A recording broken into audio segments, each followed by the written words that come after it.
नमस्ते दोस्तों, आपका फिर से स्वागत है चैनल पर।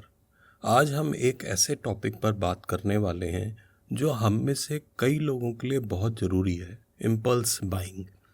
क्या आपने कभी किसी दुकान में सिर्फ एक चीज़ खरीदने का इरादा किया हो और फिर अचानक से आपका कार्ट ऐसी चीज़ों से भर गया हो जो आपने प्लान नहीं की थी? चिंता मत कीजिए, आप अकेले नहीं हैं। इम्पल्स बाइंग आपके वित्तीय लक्ष्यों को बिगाड़ सकती है, लेकिन कुछ आसान तरीकों से आप माइंडफुल स्पेंडिंग के निर्णय ले सकते हैं और अधिक पैसे बचा सकते हैं। तो चलिए शुरू करते हैं। तो इम्पल्स बाइंग है क्या? सरल शब्दों में ये तब होता है जब आप बिना सोचे समझे कोई खरीदारी कर लेते हैं, अक्सर भावनाओं, स्मार्ट मार्केटिंग या सिर्फ उस समय के उत्साह के कारण। उदाहरण के लिए, आप थोड़े उदास महसूस कर रहे हैं और शायद वो नया गैजेट या जूते आपके मूड को ठीक करने के लिए परफेक्ट लगते हैं, या फिर शायद आपने लिमिटेड टाइम ऑफर देखा और लगा कि इसे मिस नहीं कर सकते। ये साइकोलॉजिकल ट्रिगर्स आपको ऐसी खरीदारी करने पर मजबूर कर सकते हैं जो भले ही उस समय सुकून दें, लेकिन आपके वित्तीय लक्ष्यों के साथ मेल नहीं खाते हैं। इम्पल्स बाइंग सिर्फ पैसे खर्च करने के बारे में नहीं है, यह उन खरीदारी के प्रभावों के बारे में भी है जो आपके बजट को बिगाड़ सकती हैं। छोटे छोटे लगातार किए गए इम्पल्स बाय समय के साथ बढ़ सकते हैं और आपके बचत या कर्ज चुकाने के प्रयासों को प्रभावित कर सकते हैं। लेकिन अच्छी बात यह है कि इसे रोकने के तरीके मौजूद हैं। चलिए बात करते हैं कि इम्पल्स बाइंग आपके वित्त को कैसे प्रभावित करता है। जब आप बिना योजना के खरीदारी करते हैं तो आप अक्सर उस पैसे को खर्च कर रहे होते हैं जो आपके बजट में नहीं था। यह ओवर स्पेंडिंग और यहाँ तक कि कर्ज की स्थिति तक ले जा सकता है अगर आप क्रेडिट कार्ड का इस्तेमाल कर रहे हैं। समय के साथ ये छोटे छोटे अनियोजित खर्च हज़ारों या सैकड़ों रुपए तक जुड़ सकते हैं जो कि आप बचत या निवेश कर सकते थे।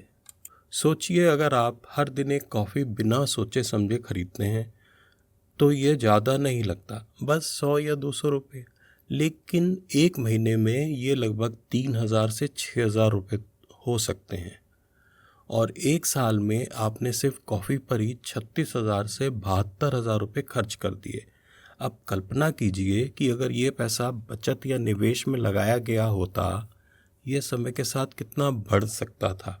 यही है माइंडफुल स्पेंडिंग की ताकत। अब चलिए कुछ प्रैक्टिकल तकनीकों की बात करते हैं जो आपको इम्पल्स परचेजेस से बचने में मदद कर सकती हैं। सबसे पहले हमेशा एक शॉपिंग लिस्ट बनाएं और उसी पर टिके रहें, चाहे आप स्टोर जा रहे हों या ऑनलाइन खरीदारी कर रहे हों। एक लिस्ट होना आपको फोकस में रखता है और अनावश्यक चीज़ों में भटकने से बचाता है। एक और अच्छी टिप है 24 घंटे का नियम। अगर आपको कोई ऐसी चीज़ दिखती है जिसे आप खरीदना चाहते हैं जो आपकी लिस्ट में नहीं है, तो खरीदारी से पहले 24 घंटे का इंतज़ार करें। यह आपको सोचने का समय देता है कि क्या आपको वाकई इसकी ज़रूरत है या यह सिर्फ एक इम्पल्स है। अधिकतर मामलों में आप पाएंगे कि आप इसके बिना भी जी सकते हैं। खरीदारी करते समय अपनी भावनाओं के प्रति भी जागरूक रहें। जब आप तनाव, बोरियत या उदास महसूस कर रहे हों तो खरीदारी से बचें, क्योंकि ये भावनाएं इम्पल्स बाइंग का कारण बन सकती हैं। इसके बजाय मूड ठीक करने के लिए किसी और गतिविधि को चुनें, जैसे कि वॉक पर जाना, दोस्त से बात करना या किताब पढ़ना। स्पेंडिंग लिमिट्स सेट करना एक और पावरफुल टूल है। दैनिक या साप्ताहिक बजट तय करें और उसी पर टिके रहें। आप बजटिंग ऐप्स या कैश एनवेलप सिस्टम का इस्तेमाल कर सकते हैं ताकि इसे मैनेज कर सकें। और एक सरल लेकिन प्रभावी टिप, मार्केटिंग ईमेल्स और रिटेलर से नोटिफिकेशन को अनसब्सक्राइब करें। सेल्स और प्रमोशन के कम एक्सपोजर से अनावश्यक खरीदारी की संभावना भी कम हो जाती है। अब चलिए कुछ माइंडफुल स्पेंडिंग स्ट्रेटजीज की बात करते हैं। शुरुआत करें अपनी ज़रूरतों को अपनी चाहतों से प्राथमिकता देने से। कोई भी खरीदारी करने से पहले खुद से पूछें, क्या मुझे वाकई इसकी ज़रूरत है और क्या यह मेरी ज़िंदगी में कोई मूल्य जोड़ता है। इस सरल रिफ्लेक्शन से कई अनावश्यक खर्चों से बचा जा सकता है। एक और स्ट्रैटेजी है अपने दीर्घकालिक वित्तीय लक्ष्यों पर ध्यान केंद्रित करना, चाहे वह घर के लिए बचत हो, रिटायरमेंट की योजना हो या कर्ज चुकाना हो। इन लक्ष्यों को ध्यान में रखते हुए निर्णय लेना आपके उस समय में अधिक समझदारी से खर्च करने में मदद कर सकता है। इन लक्ष्यों की कल्पना करना आपको ट्रैक पर बने रहने के लिए एक महान प्रेरक हो सकता है। आखिर में हमेशा अपनी खरीदारी की सही लागत का आकलन करें।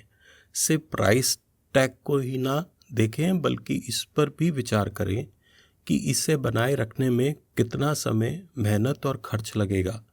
कभी कभी कोई खरीदारी अप फ्रंट में सस्ती लगती है, लेकिन लंबी अवधि में ये आपको अधिक महंगी पड़ सकती है। चलिए इसे कुछ प्रैक्टिकल एक्सरसाइजेस के साथ समाप्त करते हैं जो माइंडफुल स्पेंडिंग को सुदृढ़ करेंगे। सबसे पहले अपने दैनिक खर्चों को ट्रैक करें।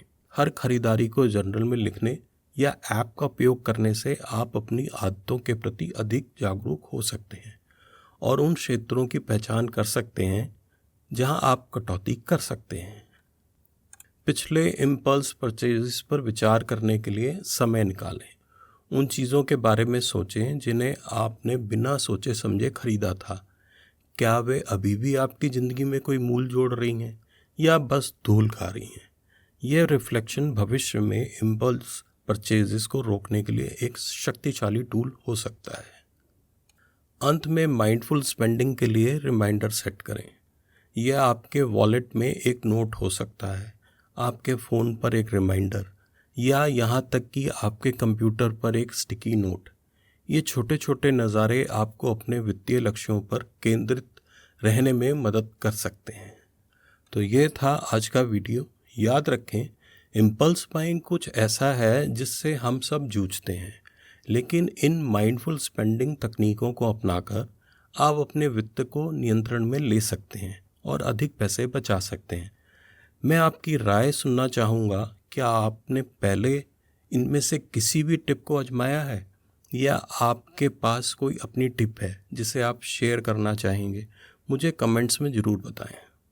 अगर आपको ये वीडियो मददगार लगे तो इसे लाइक करना और चैनल को सब्सक्राइब करना ना भूलें, ताकि आप और भी टिप्स पा सकें जो आपके पैसों को मैनेज करने और आपके वित्तीय लक्ष्यों को हासिल करने में मदद करें।